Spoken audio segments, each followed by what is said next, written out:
Les enfants de la télé sont plus dissipés que jamais. Amel, je veux pas que tu regardes cette séquence, c'est pas pourquoi. Ça va aller? Ah, je sais plus. Tout est collector. Ah bon? C'est moi? Arthur leur a préparé un cocktail d'images explosif.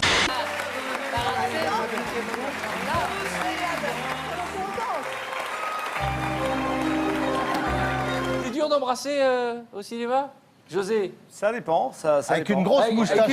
TF1 le samedi soir. Hein.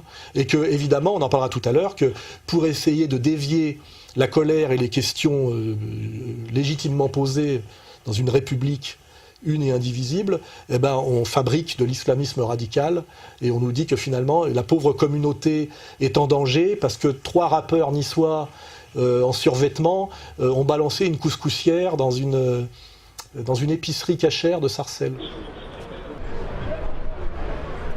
Sur place, les premières constatations donc, ont mis en évidence des dégâts, j'ai envie de dire plus ou moins légers, hein, puisqu'on a des impacts au niveau du plafond, on a des néons qui ont été cassés. Même s'il n'y a que des dégâts matériels peu importants et que si l'intégrité physique des personnes n'a pas été atteinte, Dieu merci, il n'en reste pas moins que ce geste doit être pris extrêmement au sérieux, qu'il est lourd de signification. Malheureusement, Toulouse n'a pas été un frein, mais semble avoir libéré certaines pulsions antisémites, puisqu'on a vu dans les suites de Toulouse des actes continuer à être plus nombreux qu'avant.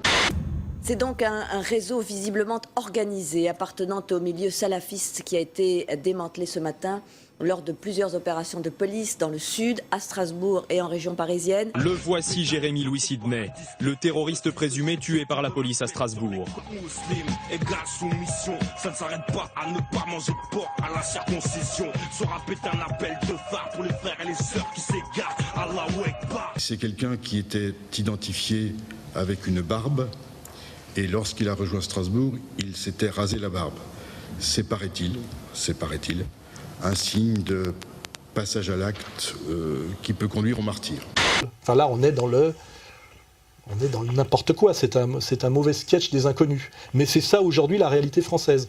Et c'est ce qui fait sans doute que beaucoup de gens aujourd'hui me saluent dans la rue, me disent bravo pour votre courage et votre parole de vérité, parce qu'à un moment donné, trop c'est trop, et qu'il va falloir à un moment donné, effectivement, que les corps constitués, que les honnêtes gens, que les fonctionnaires intègres expriment leur refus d'obéir à certaines manipulations et certaines injonctions qui, je le dis en dernière instance, nous amènent à la guerre civile. Hein.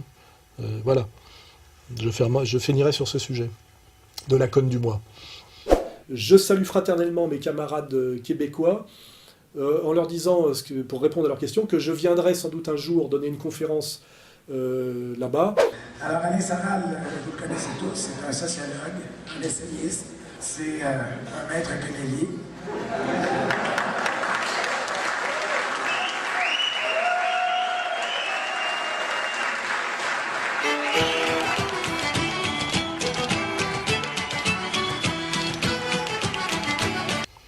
Alors oui, après les sujets pénibles, les sujets agréables, enfin quoique, j'ai été invité à Montréal par une association qui s'appelle les Fils de la Liberté, et j'ai découvert effectivement ce qu'on m'avait dit, des gens incroyablement francophiles, ce qui n'existe plus en France, où là-bas on regarde des génériques, c'est pas comme les génériques des films français, on voit des Lefebvre, des Dupont, des cousins, il y a des noms français partout, des types qui aiment la France, des gens d'une gentillesse et d'une simplicité qui me rappellent un peu le peuple de France qu'on croisait encore dans les années 60. Satellite 1, première. Merci. Monsieur, le satellite français a été placé sur son orbite. Quel effet cela vous fait-il? Ça m'a fait déjà une bonne impression parce que on rentre dans un cercle compétitif, on peut se mettre avec les Anglais et les Américains, avec les Américains et les Russes. Et puis en même temps, c'est un bon point pour les techniciens français. Monsieur, s'il vous plaît, est-ce que vous êtes heureux? Toujours, oui. C'est vrai? Oui, oui. Ça dépend ce que vous appelez heureuse. Heureuse, je suis heureuse en ménage, oui. Allez. Vous n'avez pas le droit de répondre? Non, pas en tenue. Quand civil sera répondu, oui. Sur le thème du bonheur. J'ai eu du bonheur, j'ai eu du malheur, j'ai eu un petit peu de tout dans ma vie. Ça ne peut pas être autrement, hein. Il faut bien partager un peu. Oui, alors le satellite français a été placé sur son orbite. Quel effet cela te fait-il? sont forts, les Français. C'est très bien. Et des gens effectivement très conscients de tous les problèmes du monde, parce que, à mon avis, ils sont effectivement une communauté blanche et européenne, mais sous domination coloniale d'une autre communauté blanche, mais anglo-saxonne et américaine. Et là, on voit effectivement que le colonialisme n'est pas forcément racial, mais qui peut être ethnico-culturel, puisqu'on a des francophiles catholiques dominés, méprisés et humiliés par des protestants anglo-saxons. Et cette conscience finalement de coloniser crée une forte conscience identitaire, un fort esprit d'indépendance, effectivement qui ressemble à l'esprit gaullien des années 60. Ce qui fait que nos deux conférences qu'on a données avec Piero San Giorgio, notre camarade survivaliste, se sont très bien passées. Mais la deuxième conférence qui était prévue dans un lieu dont j'ai oublié le nom, a été annulée au dernier moment, on a perdu la salle. Alors évidemment, il y avait eu sur un espèce de site internet qui s'appelle Fascio Watch, une espèce de manipulation, soi-disant, de l'extrême gauche pour dire qu'on était des méchants fascistes, des racistes, etc. Mais en réalité, on l'a su, la salle nous a été retirée par des pressions qui venaient directement du B'nai B'rith, c'est-à-dire de la franc-maçonnerie juive toute puissante, qui est très puissante aussi au Canada, même si elle est plus discrète, puisqu'ils ne peuvent pas reprocher aux Québécois leur collaboration ou leur persécution, donc c'est plus discret, mais c'est pareil. J'ai perdu la salle à cause des pressions de cette communauté agissante, toute puissante et qui se fait toujours passer pour opprimée alors qu'elle est en réalité plutôt opprimante. Et malgré tout, on a retrouvé une autre salle, plus grande, que nous avons remplie. Plus de 300 personnes sont venues payer 20 $ canadiens pour m'écouter, moi et Piero. Donc ça a été une réussite totale, malgré la tentative, y compris à Montréal, toujours par les mêmes, de m'empêcher de m'exprimer devant les Québécois. Voilà, hein, donc ça, ça devait être dit. Voilà.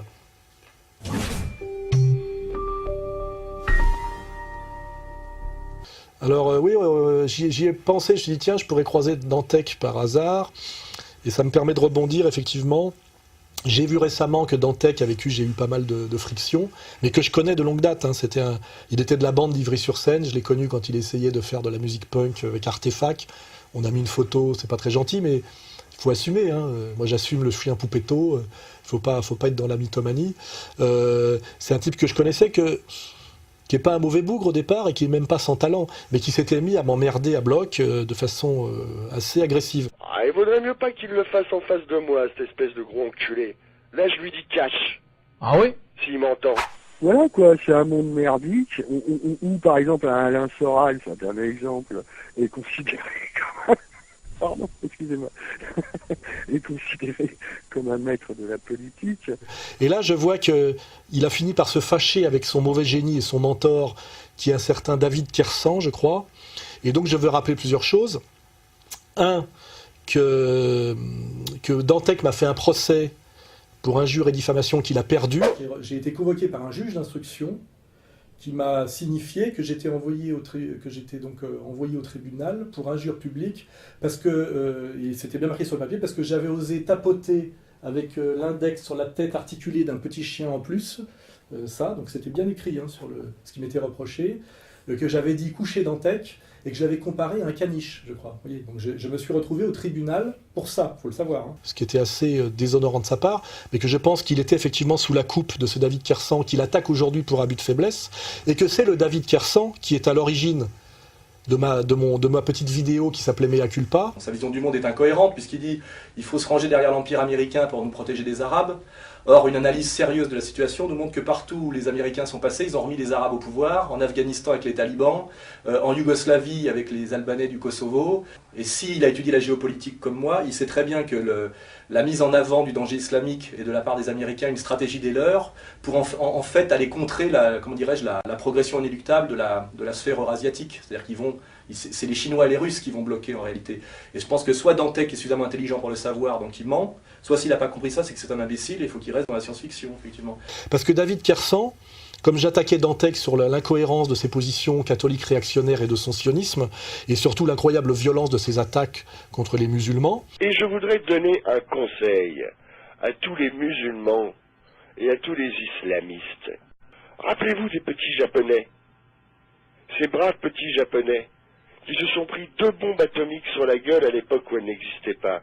Alors maintenant, si vous voulez faire les malins, à l'époque où elles existent, eh ben, je vous conseille juste de réfléchir à la date du 6 août et du 9 août 1945. J'avais subi des menaces téléphoniques de David Kersant qui m'avait menacé de me faire ratonner par des Croates. Et donc en fait le problème venait de Kersant. Et je suis content que Dantec, qui malgré tout est un écrivain, c'est un type qui écrit et qui passe son temps à écrire et qui est passionné par la littérature. Ce qui est dommage, c'est que sa spécialité c'est la science-fiction et qu'il a voulu mettre un pied dans la politique et que là il a commis des erreurs qui fait d'ailleurs que maintenant il ne dit plus rien. Donc comme je suis un bon chrétien, je voudrais dire que j'en veux pas à Dantec, qui est quand même un écrivain. C'est un type qui voue sa vie à l'écriture, donc quelque part, il y a une fraternité de l'écriture, mais que par contre, je suis content aujourd'hui qu'il se défasse de la mauvaise emprise de Kersant, qui est un petit agent sioniste, mythomane, j'en dirai pas plus, mais qui a été reçu par Sarkozy à l'Élysée, et tous les gens qui ont travaillé avec lui savent qu'il faut en penser pique-pendre, et qui, à mon avis, est la cause de de toutes les erreurs qu'a pu commettre Dantec sur le plan politique et humain depuis des années.